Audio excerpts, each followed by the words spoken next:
అలా నడిచి వెడుతున్నారట. ఎక్కడికి వెడుతున్నాం గురువుగారు, మనం ఎంత దూరం నడవాలి గురువుగారు అడగలేదు. ముందు విశ్వామిత్రుడు నడుస్తున్నాడు, వెనక రామలక్ష్మణులు నడుస్తున్నారు. ఇది గురు శుశ్రూష అంటే. గురువుగారు వెడుతున్నారు, మనం వెడుతున్నాం అంతే. గురువుగారికి తెలుసు మన ఎక్కడ ఆపాలో, గురువుగారికి తెలుసు మనకేం పెట్టాలో. వెళ్ళిపోతున్నారు. వెళ్ళాడు వెళ్ళాడు వెళ్ళాడు వెళ్ళాడు ఒక్కసారి వెనక్కి తిరిగి చూశాడు పిల్లలు ఇద్దరి వంక. ఇద్దరు పిల్లలు ఇలా నవ్వుతూ చూశారు. అప్పటి వరకు ఇలా ముట్టుకుని గురువుగారు గురువుగారు ఎక్కడికి వెళ్తున్నాం గురువుగారు, ఇంకా ఎంత నడవాలి గురువుగారు, ఏమీ అడగలేదు. చిన్న పిల్లలు, ఇత పూర్వం ఎప్పుడు అలా నడిచిన వారు కారు, అంత కష్టపడిన వారు కాదు.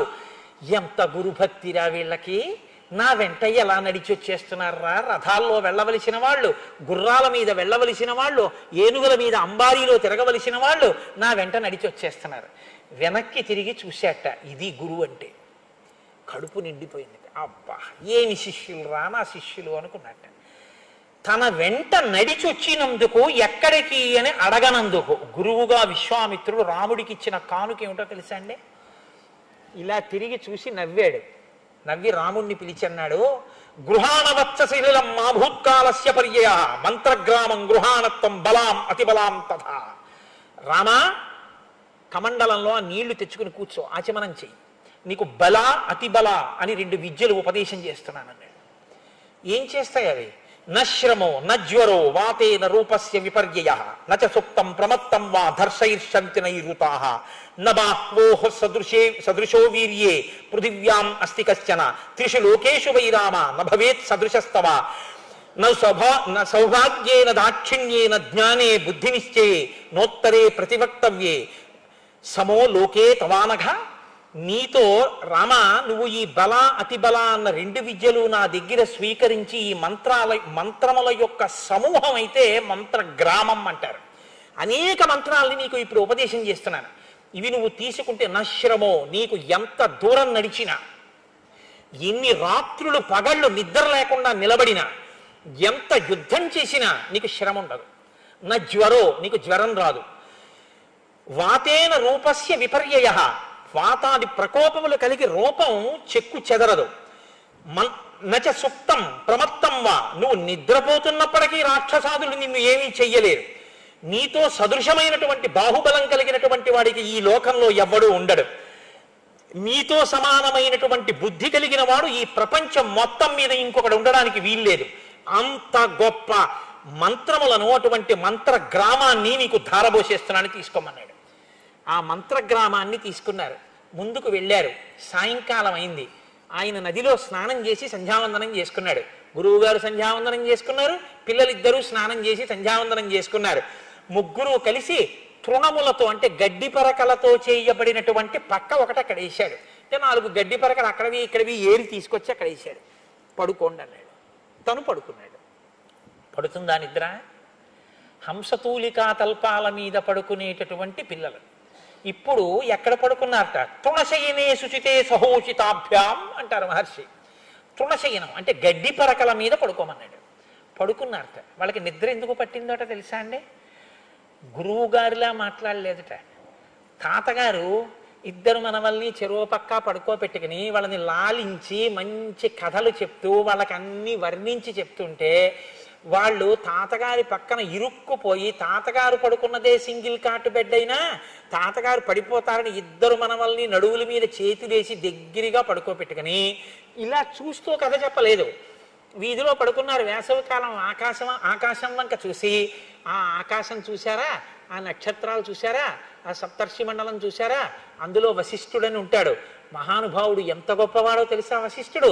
ఆయన రామచంద్రమూర్తికి కులగురువు అని చెప్తుంటే తాతగారి చెవి దగ్గరగా ఇద్దరు మనవలు అలా ముఖాలు పెట్టి తాతగారు కదులుతున్న నోరు వంక చూస్తూ ఆ మాటలు వింటూ అందులో లయమైపోయి, మనం ఇరుక్కు పడుకున్నాం, కదిలితే పడిపోతామన్నది కూడా మరిచిపోయి తాతగారు మాట్లాడుతుంటే నిద్రపోతే ఊ ఊ అండం మానేస్తే తాతగారు అటు ఇటు చూసి ఇద్దరూ నిద్రపోయారని లేచి పక్క మీద సర్ది తాను దుప్పటి దులుపుకుని కింద పడుకున్నట్టు ఇంత అలవాటు పడినటువంటి హంసతూలికా తల్పాలకి అలవాటు పడి నిద్రపోయేటటువంటి రామలక్ష్మణులు అత్యంత ఆదరంతో ప్రేమతో ఆ విశ్వామిత్ర మహర్షి మాట్లాడుతున్న మాటలు కథలు వింటూ ఆదమరిచి నిద్రపోయారు ఇద్దరు. నిద్రపోతే విశ్వామిత్ర మహర్షి కూడా నిద్రపోయారట. ఏమి రామాయణం అండి! కళ్ళకి కట్టిస్తారు మహర్షి. గురువు యొక్క ప్రేమ అంటే ఎలా ఉంటుందో చూపిస్తారు. అది గురువు అంటే. ఆదరంతో దిగవలసిన చోట దిగిపోతాడు, ఎక్కవలసిన చోట పైకెక్కుతాడు. ఆ ఆరోహణ అవరోహణలలో శిష్యుణ్ణి పైకి ఎక్కిస్తాడు. జారిపోకుండా తనతో తిప్పుకుంటాడు. సామాన్యుళ్ళే ఉంటాడు. ఎక్కవలసిన చోట తనేమిటో ఎక్కి నిలబడి చూపిస్తాడు, పైకి లాగుతాడు. తెల్లవారిపోయింది. పిల్లలు కదూ బడలిపోయారు. ఇద్దరూ నిద్రపోయారు. ఆయనో బ్రాహ్మీ ముహూర్తానికి లేచిపోయాడు. ఆయన అలవాటు అయింది. వెళ్ళిపోయాడు, స్నానం చేశాడు, సంధ్యావందనం చేసేసుకున్నాడు. అనుష్ఠానం పూర్తయిపోయింది. వచ్చాడు, చూశాడు, సూర్యోదయం అవుతోంది. ఎర్రటి కాంతి వస్తోంది. పిల్లలిద్దరు ఇంకా పడుకునే ఉన్నారు. చూశాడు. నిద్రపోతున్నటువంటి రామలక్ష్మణుల యొక్క సౌందర్యాన్ని వాళ్ళు పుట్టిన తరువాత బయట ఉన్న వ్యక్తి అనుభవించడంలో మొట్టమొదట అనుభవించిన ఏకైక వ్యక్తి విశ్వామిత్ర మహర్షి. ఎందుకంటే అప్పటి వరకు కౌసల్యే చూసింది ఆ అందం, సుమిత్ర కైకేయి చూసింది, దశరథుడు చూశాడు, బయట వాళ్ళు చూడలేదు. విశ్వామిత్రుడు తృణశయనం మీద పడుకోబెట్టాడు ఇద్దరిని. అయినా వాళ్ళని నిద్ర లేపేటప్పుడు వాళ్ళ యొక్క ముఖ సౌందర్యాన్ని చూశాడు. ఆ నిద్రాకాలిక సౌందర్యాన్ని చూశాడు.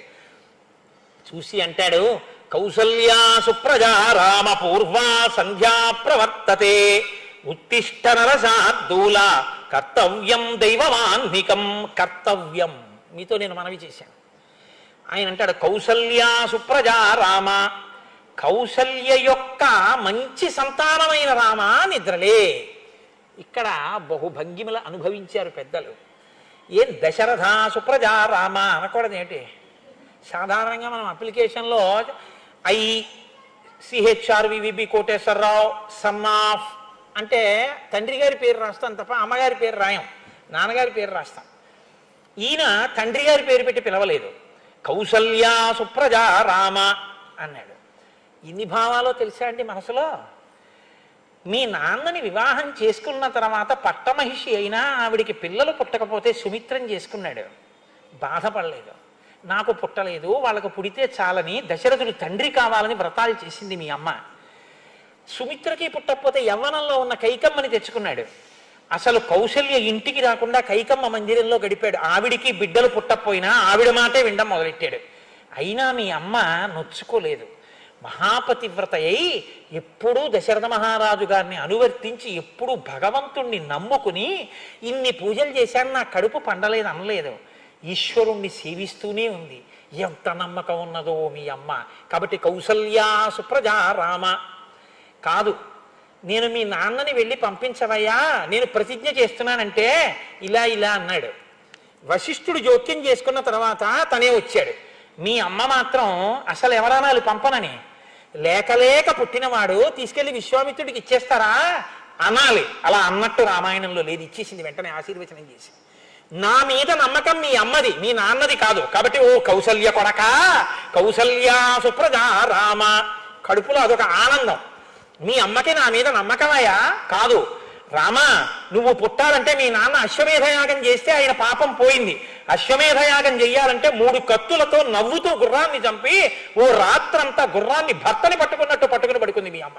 పడుకుని అప్పుడు ఆ అశ్వం యొక్క వపని తీసి అగ్నిహోత్రంలో వ్రేలిస్తే మీ నాన్న యొక్క పాపం పోయింది. మీ అమ్మ ఎంత కష్టపడిందయా నువ్వు పుట్టడం కోసం. కాబట్టి కౌసల్యా సుప్రజా రామ, మనిషిగా ఈ లోకంలో పుడతానని ప్రతిజ్ఞ చేసి విష్ణు భగవాన్ నువ్వు ఈ లోకంలోకి వచ్చావు. మనిషిగా పుట్టాలి అంటే అమ్మ కడుపులో పుట్టాలి, అమ్మ కడుపులో పెరగాలి. ఏవి గర్భవాసమయ్యా, అన్ని దేవాలయాలు గర్భాలయాలు అయ్యాయి. అన్ని లోకాలు నిండిపోయినటువంటి విష్ణుతత్వాన్ని తన కడుపులో పొదిగించుకుంది మీ అమ్మ కౌసల్య. కడుపార మోసింది నిన్ను 12 నెలలు మోసి కౌసల్యానందనుడు అని పేరు తెచ్చుకున్నావు. మీ అమ్మ మొట్టమొదట ప్రసవించినప్పుడు నిన్ను చూసుకుని ఎంత మురిసిపోయిందో. ఇంత ప్రసవ వేదన పడి కన్నాను, సుగుణాభిరాముడు నా తండ్రి ఎంత ముద్దులులుకుతున్నాడో.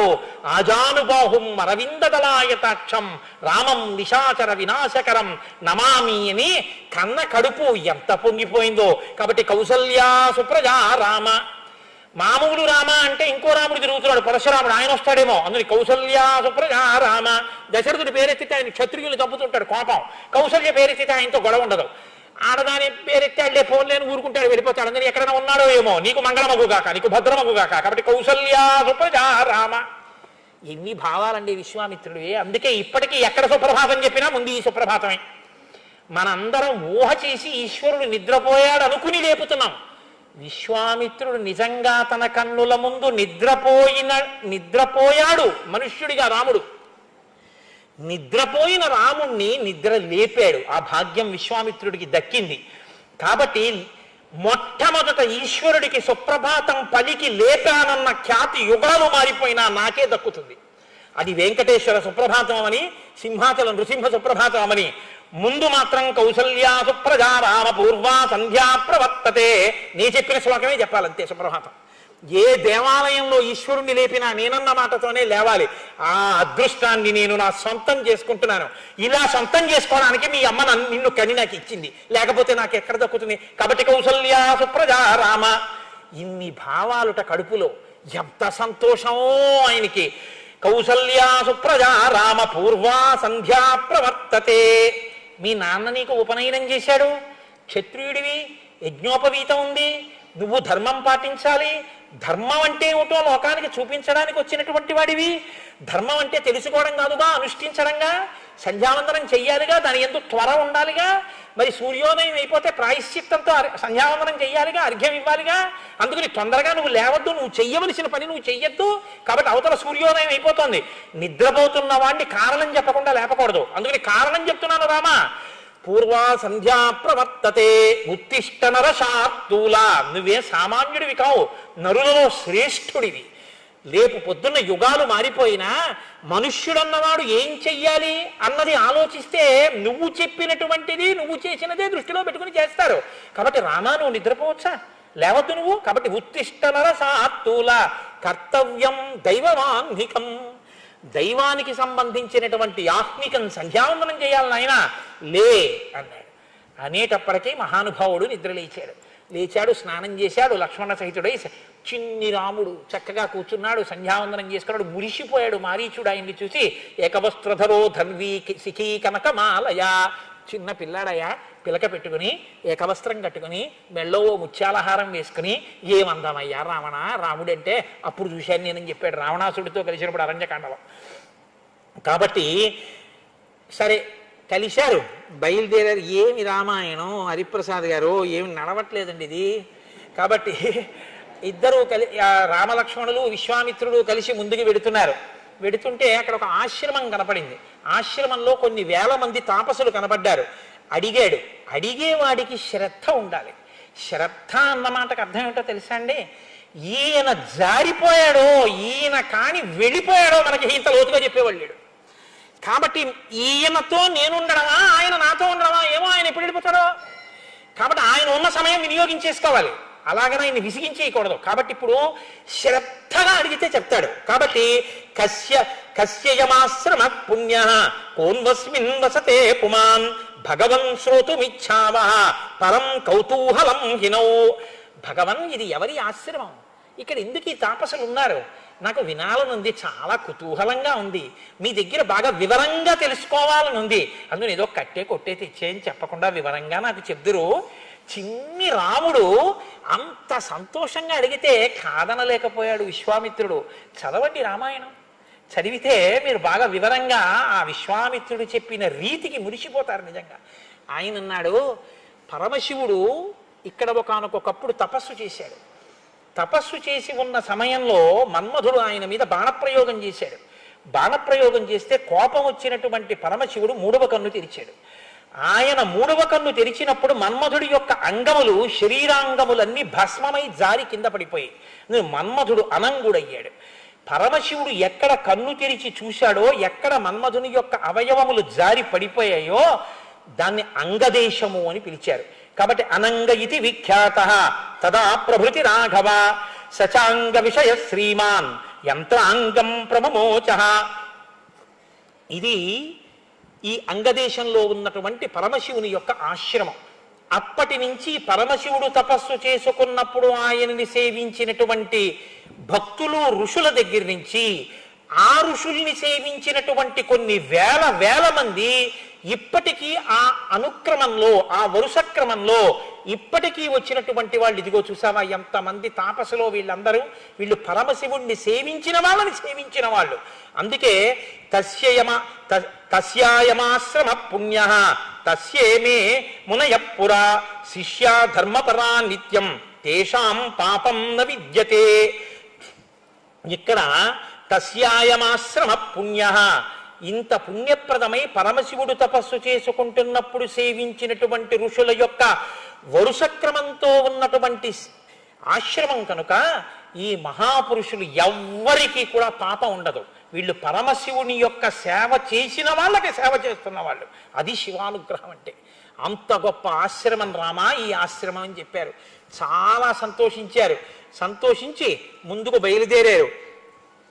మీరు నన్ను కొద్దిగా సహకరిస్తే ఏమి చేయడం, కాబట్టి ఒక్కసారి కనీసం తాటకా సంహారం వరకు చెప్తే, విశ్వామిత్ర మహర్షికి రేపు గొప్ప పూజ జరగబోతోంది కాబట్టి ఇక్కడ ఒక గొప్ప ధర్మ సూక్ష్మం ఇమిడి ఉంది. కాబట్టి తాటకా సంహారం చెప్పి పూర్తి చేస్తాను. ఆ ముగ్గురు కలిసి ముందుకు వెడుతున్న తర్వాత అక్కడ కనపడినటువంటి ఒక ప్రదేశం గురించి రాముడు పరిప్రశ్న చేశాడని అనుకోండి విశ్వామిత్రుణ్ణి. అప్పుడు ఆయన అంటాడు విశ్వామిత్రుడు, కైలాస పర్వతే రామ మనసా నిర్మితం సరహ. వాళ్ళు గంగానదిని దాటి వెళ్ళాలి. ఆ గంగానదిని, రామాయణం అండి గొప్ప ధర్మశాస్త్రం. రామాయణం చదివేటప్పుడు మీకు అనేకమైనటువంటి ధర్మ సూక్ష్మాలు కనపడతాయి. ఆ ధర్మ సూక్ష్మాలని మీరు చూస్తే, బాగా అలవాటు పడితే అసలు మీరు అనుభవించేటటువంటి స్థితి, మీరు చూసేటటువంటి దృష్టి కోణం మారిపోతాయి. చాలా గొప్పగా ఉంటుంది. ఎందుకంటే రామలక్ష్మణుల్ని తీసుకుని ఆ ఋషులందరూ సాగనంపితే ఒక పడవ ఎక్కాడు విశ్వామిత్రుడు. గంగానదిని దాటి వెళ్ళాలి. తను యజ్ఞం చేస్తున్న సిద్ధాశ్రమం దగ్గరికి వెళ్ళాలంటే. అందుకని ఇప్పుడు గంగ దాటుతున్నారు. దాటుతుంటే ఎక్కడో ఒక చోట నీరు బద్దలైపోతుంటే ఎటువంటి చప్పుడు వస్తుందో, అంటే బుగ్గ అంటారు చూడండి, ఆ లోపల నుంచి పుడుతున్నప్పుడు వస్తుంది చప్పుడు. అంత పెద్ద ఘోష, అంత పెద్ద చప్పుడు వినపడింది. ఏమిటిది అని అడగాలంటే ఎవరిని అడగాలి? నాకేం తెలుస్తుందా, ఎక్కడ పడితే అక్కడ నీళ్ల మధ్యలో ఇక్కడ చప్పుడు ఎందుకంటే నేనేం చెప్తాను అనలేదు. సర్వజ్ఞుడు, మహానుభావుడు, ఆయన్నే అడగాలి. ఆయన్ని అడిగితే ఆయన కేవలం అది చెప్పడం కాదు, అక్కడ ఏం చేయాలో చెప్తాడు ఆయన. అది విశ్వామిత్రుడు అంటే. చెక్కాడండి రాముణ్ణి.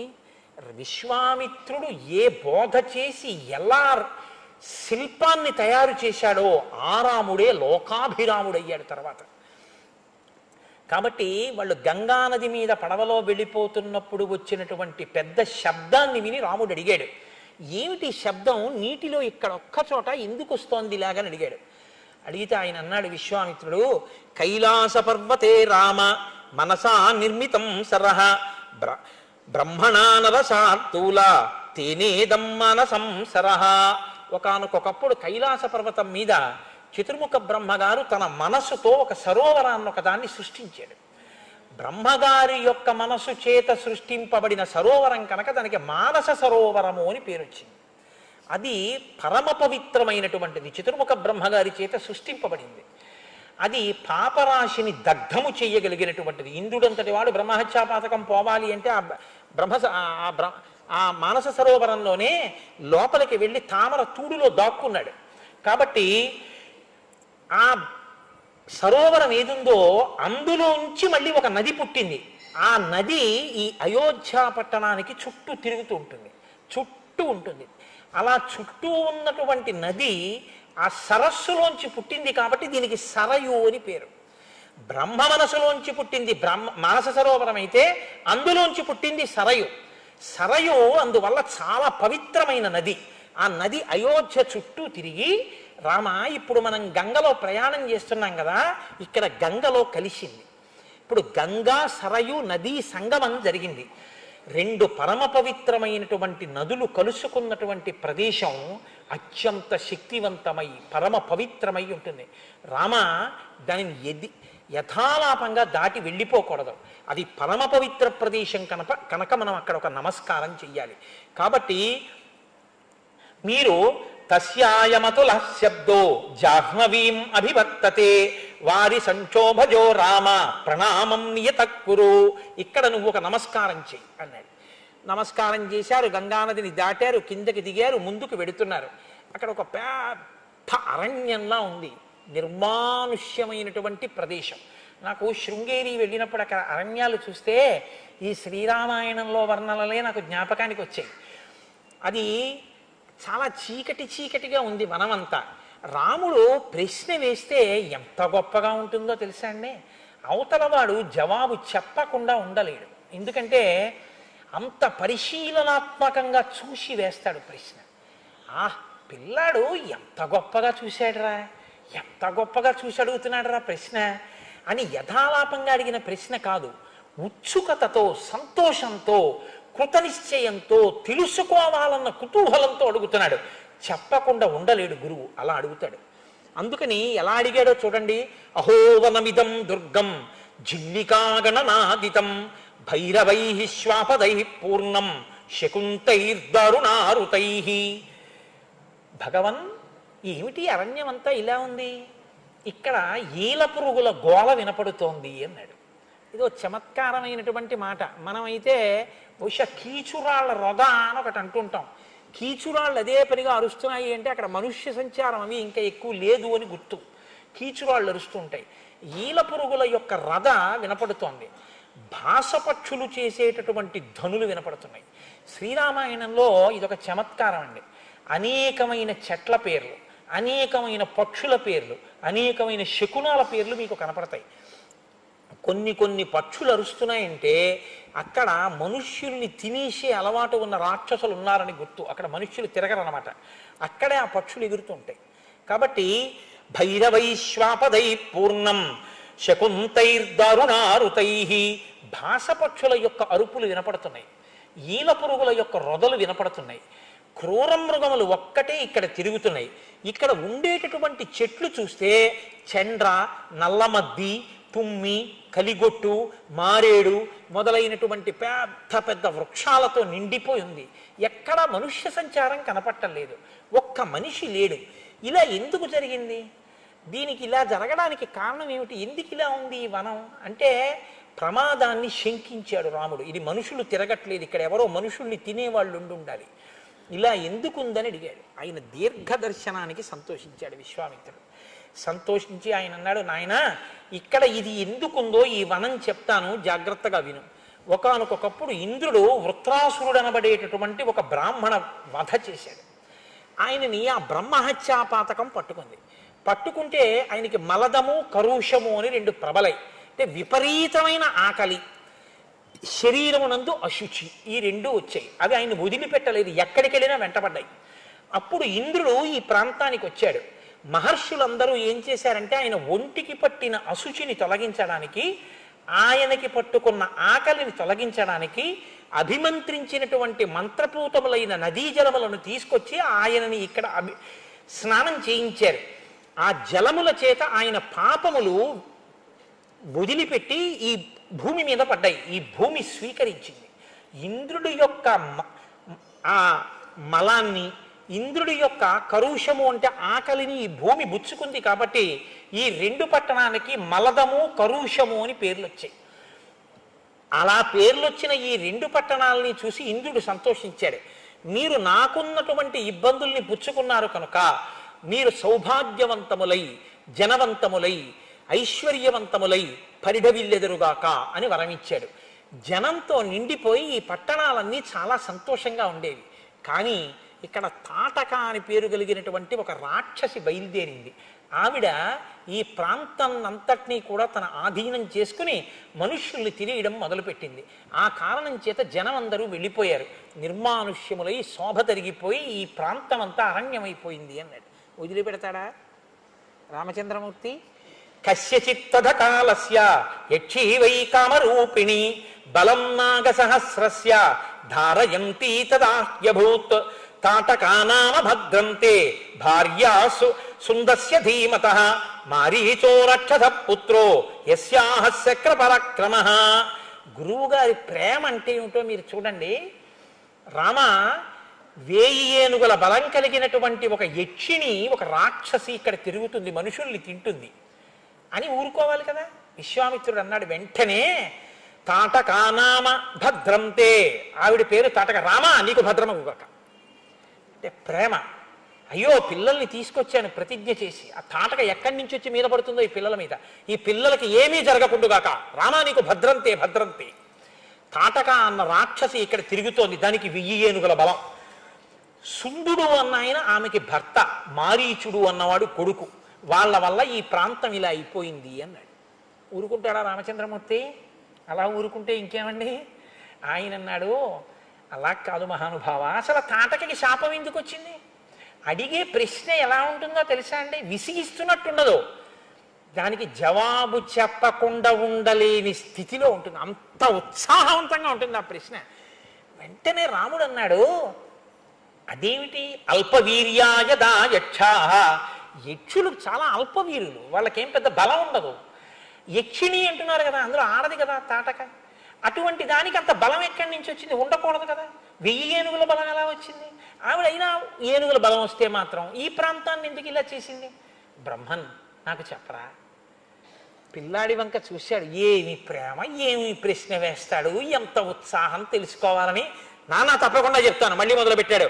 పూర్వమాసీన్ మహాయక్ష సుకేతుర్నామ వీర్యవాన్ అనపత్య శుభాచార సచతేపే మహత్తప. పూర్వకాలంలో సుకేతుడు అని పేరు కలిగినటువంటి ఒక యక్షుడు ఉండేవాడు. ఆయన చాలా గొప్ప ఆచరణ కలిగిన వాడు, చక్కటి ప్రవర్తన ఉన్నవాడు. ఆయన తపస్సు చేశాడు ఒకనొకప్పుడు చతుర్ముఖ బ్రహ్మగారి కోసం. బ్రహ్మగారు ప్రత్యక్షం అయ్యారు. ఎవరు తపస్సు చేసినా ఆయన ప్రత్యక్షం అవుతారు, తపస్సు చేయాలి కానీ. చేస్తే ప్రత్యక్షం. ఏం కావాలన్నాడు? నాకు ఒక గొప్ప కొడుకు కావాలన్నాడు. ఆయనేమి శంకించాడు. ఆయన అన్నాడు, కొడుకు కుదరదు కానీ నీకు 1000 ఏనుగుల బలం ఉన్నటువంటి ఒక ఆడపిల్లని ఇస్తున్నానన్నాడు. ఇప్పుడు ఒక ఆడపిల్ల పుట్టింది. ఆ పుట్టినటువంటి ఆడపిల్ల 1000 ఏనుగుల బలంతో పుట్టింది. పుడుతూనే ఆవిడ్ని సుందుడు అనబడేటటువంటి పేరు ఉన్నవాడికి ఇచ్చి వివాహం చేశాడు. ఏదో ఇద్దరూ సంతోషంగా ఉన్నారు. కస్యచిత్తథ కాలస్య యక్షీ పుత్రం అజాయత మారీచం నామ దుర్దర్శం యస్యాపాద్రాక్షసో భవత్. ఈ యక్షులిద్దరికీ కలిపి ఒక పిల్లాడు పుట్టాడు, వాడి పేరు మారీచుడు.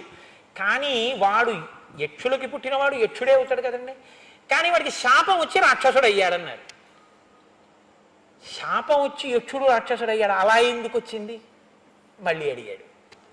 చెప్పాలి కదా మరి. అందుకు ఆయన అన్నాడు, రాక్షసత్వం భజస్వేతి మారీచం యజహారస. అలా ఎందుకయ్యాడంటే నాయన, ఒకానొకప్పుడు అగస్త్య మహర్షి ఈ ప్రాంతంలో వెళ్ళిపోతున్నారు.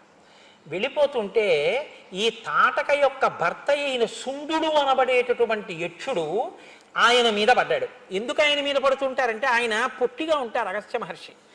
ఆయన శక్తి తెలుసుకోలేక ఆయన్ని చూస్తే ఏదో పరిహాసం ఆడచ్చు అనుకుని వీళ్ళు వెళ్ళి ఆయన మీద పడుతుంటారు. ఆయన మీద పడ్డారు. ఆయన మహానుభావుడు. ఆయన గురించి బ్రహ్మవైవర్త పురాణంలో ఎంత గొప్పగా చెప్తారో. ఆ సముద్రం అడుగున ద్వారం ఉంది. రాక్షసులందరూ కింద పడుకునేవారు. వాళ్ళ రాకపోకలు తెలిసేవి కావు. వాళ్ళని చంపడం కోసం అని చెప్పి దేవతలు అన్నారు, ఈ సముద్రం నీళ్లు కాసేపు తీసేస్తే మనం వెళ్ళి చంపేయచ్చు, తర్వాత మళ్ళీ నీళ్లు నింపేద్దామని అగస్త్యుడి దగ్గరికి వెళ్ళి అడిగారు. అయ్యా కాసేపు మీరు ఆ నీళ్లు లోపలికి బుచ్చేసుకోండి, మేము రాక్షసుల్ని చంపేసి వచ్చేస్తాం అన్నారు. వాళ్ళు ఏం చెప్పడం మర్చిపోయారంటే, మళ్ళీ నీళ్లు వదిలేయండి అని చెప్పడం మర్చిపోయారు. ఆయన ఏం చేశాడంటే, అదంత పని, సముద్రంలో నీళ్లు తీసేయాలి అంతేనా అని సముద్రపు తొట్టుకి వెళ్ళి ఒకసారి ఆచమనం చేసేసాడు. అవన్నీ పుచ్చేసుకున్నాడు. ఓం కేశవాయ స్వాహ అన్నాడంతే, వెళ్ళిపోయాయి సముద్రపు నీళ్ళు. దేవతలందరూ లోపలికి వెళ్ళి రాక్షసుల్ని చంపి బయటికి వచ్చేసి అన్నారు, ఎలా ఉన్నది అలా ఉండాలి కదా, నీళ్లు వదిలేయండి అన్నారు. ఈ మాట మీరు నాకు ముందు చెప్పలేదు కదా అన్నాడు. ఆ నీళ్ళన్నీ జీర్ణమైపోయాయి. ఏవో శేషం కొద్దిగా మిగిలాయి, అది మూత్ర రూపంలో వదిలేస్తాను కింద నుంచి అని వదిలేశాడు. కాబట్టి నీళ్లు ఉప్పగా ఉంటాయి సముద్రపు నీళ్ళు. అందుకే ఒక్క పర్వదినాల్లో తప్ప సముద్ర స్నానం లేదు. అంతటి మహానుభావుడు అగస్త్యుడంటే. ఆ అగస్త్యుడే కదండి అదేంటి ఆదిత్య హృదయం ఉపదేశం చేశాడు. ఆయన మీద పడినటువంటి ఆ సుందుణ్ణి చూసి తన వాగ్బలంతో చంపేశాడు. ఎంతసేపు అండి? హతోభవ అన్నాడంతే, నువ్వు మరణించదవు అన్నాడంతే, చచ్చిపోయాడు. వాడు చచ్చిపోతే పోని వీళ్ళు తెలుసుకున్నారా, నాకు 1000 ఏనుగుల బలం ఉందని ఈవిడ కొడుకో కలిసి ఆయన మీద పడ్డారు. పడితే ఆయనకి కోపం వచ్చి నువ్వు నా మీద పడుతున్నావు కాబట్టి విరూపమైనటువంటి వికృతమైనటువంటి రూపాన్ని పొందుతావు అని చెప్పి ఆయన ఆవిడికి శాపం ఇచ్చాడు. కాబట్టి వికృతమైన రూపాన్ని పొంది రాక్షస స్త్రీగా నరభక్షకురాలైంది, మనుష్యుల్ని తినేస్తూ ఉంటుంది. రామ ఆమె కుమారుడు కూడా అగస్త్యుడి మీద పడబోతుంటే అగస్త్యుడు ఆయన్ని కూడా రాక్షసుడిగా మార్చాడు. మారీచుడు కూడా రాక్షసుడైపోయాడు. అగస్త్య పరమ క్రుద్ధ తాటకామపి శప్తవాన్ పురుషాది మహాయక్షి విరూపా వికృతానన ఇదం రూపం విహాయాధా దారుణం రూపమస్తుతే. విరూపమైన రూపంతో ఆ తాటక తిరుగుతూ ఉంటుంది. ఆమె మనుష్యుల వాసన తగిలితే వచ్చి భక్షిస్తుంది. రామ ఆడది కదా అని ఆలోచించద్దు. లోకాన్ని రక్షించడం కోసం దారి తప్పిపోయి అధర్మంలో ఉన్నది ఆడదైనా సరే చంపవచ్చు.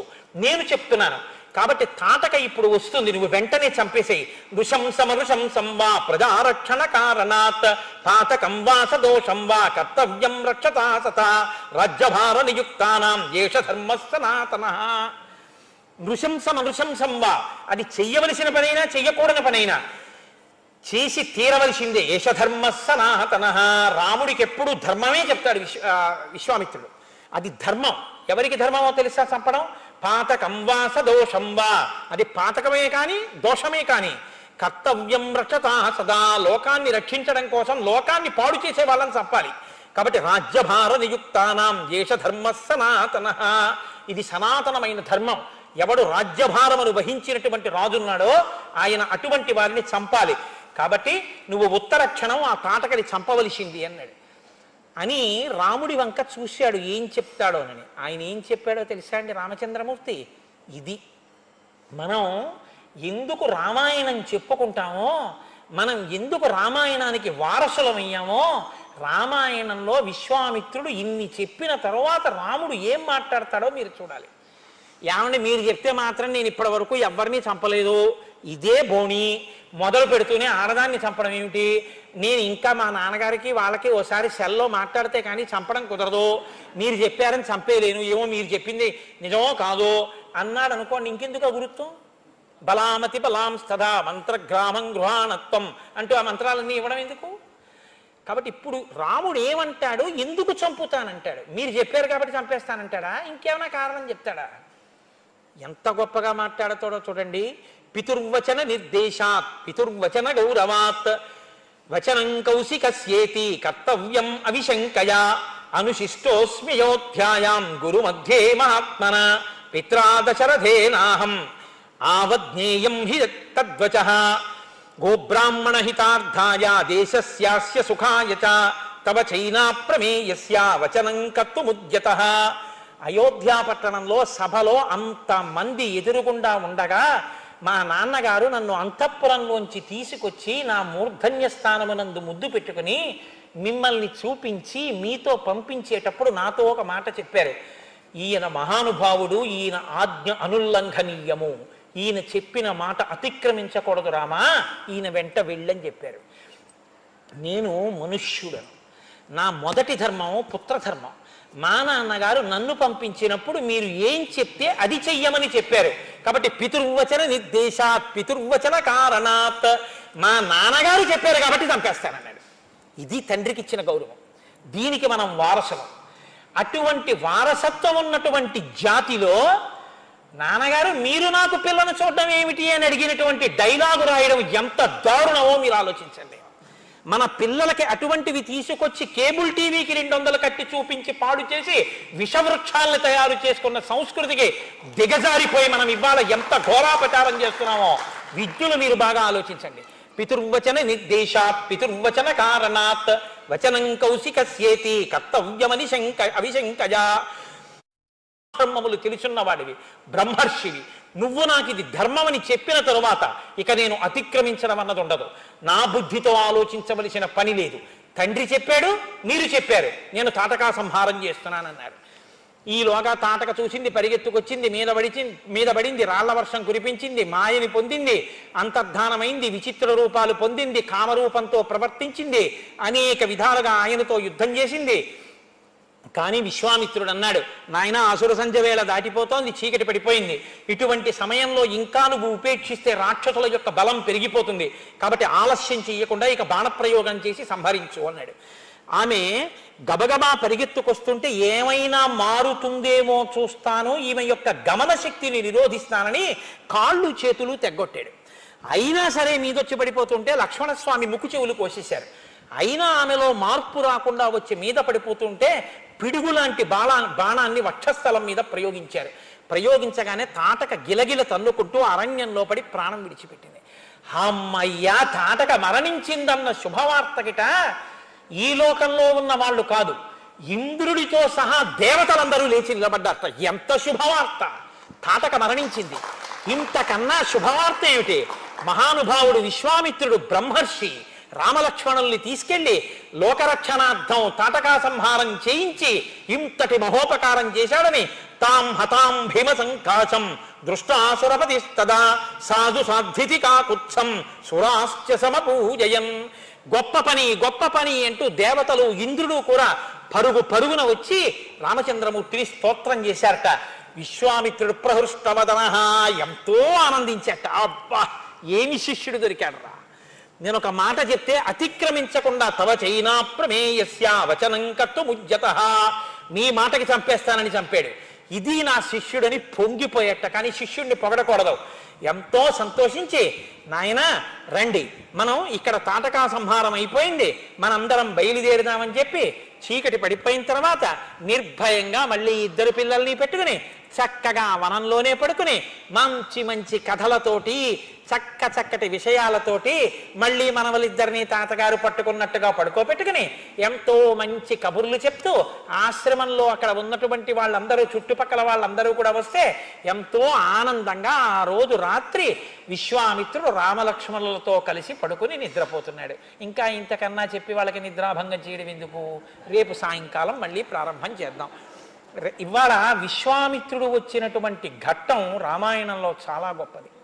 ఈ ఘట్టం ఎంత గొప్పదో రేపటి రోజు నేను ఒళ్ళు మరిచిపోయి చెప్పకుండా ఉంటే షణ్ముఖోత్పత్తి వస్తుంది, గంగావతరణం వస్తుంది. వాల్మీకి మహర్షి ఫలశ్రుతి చెప్పరు ఎక్కడ, ఇది వింటే ఇది వస్తుందని వాల్మీకి చెప్పరు. అటువంటిది షణ్ముఖోత్పత్తికి గంగావతరణానికి కూడా చెప్పారు. ప్రత్యేకించి గర్భిణీ స్త్రీలు విని తీరాలి షణ్ముఖోత్పత్తి. గంగావతరణం ఎవరు వింటారో వాళ్ళకి ఆ క్షణంలోనే పాపరాశి ధ్వంసం అయిపోతుందని చెప్పారు మహర్షి. అంత గొప్ప గంగావతరణం. రేపటి రోజున విశ్వామిత్రుడి వంశవృత్తాంతం, మారీచ సుబాహుల మరణం, ఈ ఘట్టాలన్నీ బహుశः రామచంద్రమూర్తి నాతో పలికించి ఎక్కడో ఉండిపోకుండా నన్ను కాపాడుగాక. అయితే రామచంద్రమూర్తి విశ్వామిత్రుణ్ణి కలుసుకున్నటువంటి శుభతరుణం, లేదా విశ్వామిత్రుడు రామచంద్రమూర్తిని తీసుకెళ్లినటువంటి ఈ శుభతరుణంలో సంపూర్ణ రామాయణ ప్రవచనం జరుగుతుండగా దేవాలయంలో రామచంద్రమూర్తి పొంగి పరవశించిపోయి ఉంటారు. ఇవాళ ఈ విశ్వామిత్రుడి పేరు వినగానే, ఆ వశిష్ఠుడి పేరు వినగానే, తను ఆనాడు తండ్రి పేరు చెప్పి ఎంత పొంగిపోయాడో ధర్మం విని ఇవాళ రాముడు పొంగిపోతాడు. ఒక చేతకాని వాణ్ణి నేను చెప్తేనే అంత సంతోషిస్తాడు ఆయన. రేపటి రోజున సప్తర్షులకు పూజ చేస్తారు. అంటే వేదం చదువుకున్నటువంటి బ్రాహ్మణులు, విశ్వామిత్రుడు గోత్రంలో ఋషిగా ఉండి ఋషి సంతానంగా వచ్చినటువంటి వారిని ధర్మపత్ని సమేతంగా పిలిచి, అలాగే సప్తర్షి మండలంలో ఉండేటటువంటి 7 ఋషుల్ని, 7 ఋషులు భార్యాసహితులై వచ్చి రామాలయంలో కూర్చుంటారు. రేపు ఉదయం కూర్చున్న తర్వాత వాళ్ళని మేళతాళాలతో ఈ మంటపంలోకి తీసుకొస్తారు. ఋషులు కూర్చోవడానికి ఉపయోగించేటటువంటి ఆసనాల మీద 7 ఋషుల్ని బ్రహ్మస్థానంలో కూర్చున్న వ్యక్తి శ్లోకంతో ఆవాహన చేస్తారు. అయ్యా, మీరు మీ ధర్మపత్నితో కలిసి రండి అని పిలుస్తారు. హరిప్రసాద్ గారు వెళ్ళి చక్కగా వాళ్ళ అబ్బాయిని పక్కన నించోపెట్టుకోవాలి. ధర్మానికి కొడుకు కోడలు వెళ్ళి ఆ ఋషుల్ని వేదిక మీదకి తీసుకొస్తారు. ధర్మపత్ని సహితులై ఆ ఋషులందరూ కూర్చుంటారు. 7 ఋషుల్ని అర్చిస్తారు. మీరు చూసి తీరాలి. ఋషికి ఇచ్చేటప్పుడు మామూలుగా ఇవ్వరు. ఒక రుద్రాక్ష తావళం, పెట్టుకోవడానికి విభూతి, ఆయన పెట్టుకోవడానికి బొట్టు, వేసుకోవడానికి ఒక యజ్ఞోపవీతం, ఇవన్నీ కూడా ఆయనకి రేపటి రోజున బహూకరిస్తారు. ఈ బహూకరించేటటువంటి ప్రయత్నం చాలా గొప్పగా ఉంటుంది. ఈ కార్యక్రమం రేపు ఉదయం ఖచ్చితంగా 10 గంటలకి ప్రారంభం అవుతుంది. రాముడు కాలనియమం పాటించే వ్యక్తి, విలంబనం మంచిది కాదు. అందుకని మనం తొందరగా వస్తే లోపల చక్క చూడ్డానికి వీలుగా మనం కూర్చునే అవకాశం ఉంటుంది. పైగా రేపటి రోజున ఈ ఋషులందరినీ పిలుస్తుంటే, వాళ్ళు వేదిక మీద పూజ అందుకుంటుంటే రామచంద్ర ప్రభువు పరవశించిపోతాడు. ఆ సప్తర్షుల యొక్క కాళ్ళు కడిగినటువంటి జలాలన్నీ కూడా మనందరి మీద సంప్రోక్షిస్తారు. ఇది మహదవకాశం. సంపూర్ణ రామాయణాంతర్గతంగా జరుగుతున్నటువంటి విశేష కార్యక్రమం. కాబట్టి రేపు ఉదయం 9 గంటలకే మీ అందరూ చక్కగా మీ కుటుంబాలతో వచ్చి ఆ కార్యక్రమాన్ని చూసి సప్తర్షుల యొక్క పాదములను ప్రక్షాళనం చేసినటువంటి జలాల్ని శిరస్సు మీద చల్లించుకుని కృతార్థులగుదురుగాక అని ఆహ్వాన కమిటీ వారి తరపున నేనే మీ అందరికీ ఆహ్వానం పలికేస్తూ, ఇక పిల్లలతో శ్రీరామనామం రాయించాలి అని నిన్నటి రోజున మనం సంకల్పం చేసి ఉన్నాం. ఇప్పుడు వాళ్ళకి పరీక్షలు అవుతున్నాయిట. అందుకని ఏదో 23వ తారీఖునో ఎప్పుడో దాటితే వాళ్ళు చాలా స్వేచ్ఛగా స్వతంత్రంగా రాగలరు. ఇప్పుడైతే కొంచెం బెరుకుగా అయ్యో మనం చదువు వదిలామని భయం ఉంటుందేమో అని వాళ్ళ కర్తవ్యం మనం పాడు చేయకూడదు. కనుక 23వ తారీఖున వాళ్ళ పరీక్షలు అయిపోతాయి. కాబట్టి మీకు బహుశా 24, 25లో ఉంటుంది. ఆ డేట్ అనౌన్స్ చేస్తాం. చక్కగా అందరం మన పిల్లల్ని పక్క పిల్లల్ని తీసుకొద్దాం. ఒక అరగంటో ఒక 45 నిమిషాలు వాళ్ళు శ్రీరామ శ్రీరామ అని రామని రాస్తారు. అది వాళ్ళని కాపాడి తీరుతుంది. నాకు పరిపూర్ణమైన విశ్వాసం ఉంది. వాళ్ళందరికీ రామమాడలు బహూకరించి పంపిద్దాం. కాబట్టి రేపు ఉదయం విశేష కార్యక్రమం తిలకించడానికి ఉదయం 9 గంటలకి 10 గంటలకి మధ్యలోనే వచ్చేసేయండి. రేపు సాయంకాలం 6:30 యథాతథంగా శ్రీరామాయణ ప్రవచన కార్యక్రమం కూడా ప్రారంభం అవుతుంది. మంగళాశాసనపరై మదాచార్య పురోగమై సర్వైశ్చ పూర్వైరాచార్యై సత్కృతాయాస్తు మంగళం. మంగళం కోసలేంద్రాయ మహనీయ గుణాత్మనే చక్రవర్తి తనూజాయ సర్వభౌమాయ మంగళం. ఉమాకాంతాయ కాంతాయ కామితార్థప్రదాయినే శ్రీగిరీశాయ దేవాయ మలినాథాయ మంగళం. కరచరణకృతం వా కర్మవాక్కాయజం వా శ్రవణనైనజం వా మానసం వాపరాధం విహితమవిహితం వా సర్వమేత్తక్షమస్మా శివ శివ కరుణాబ్ధే శ్రీ మహాదేవ శంభో. సర్వం శ్రీ ఉమామహేశ్వర బ్రహ్మార్పణమస్తు. స్వస్తి.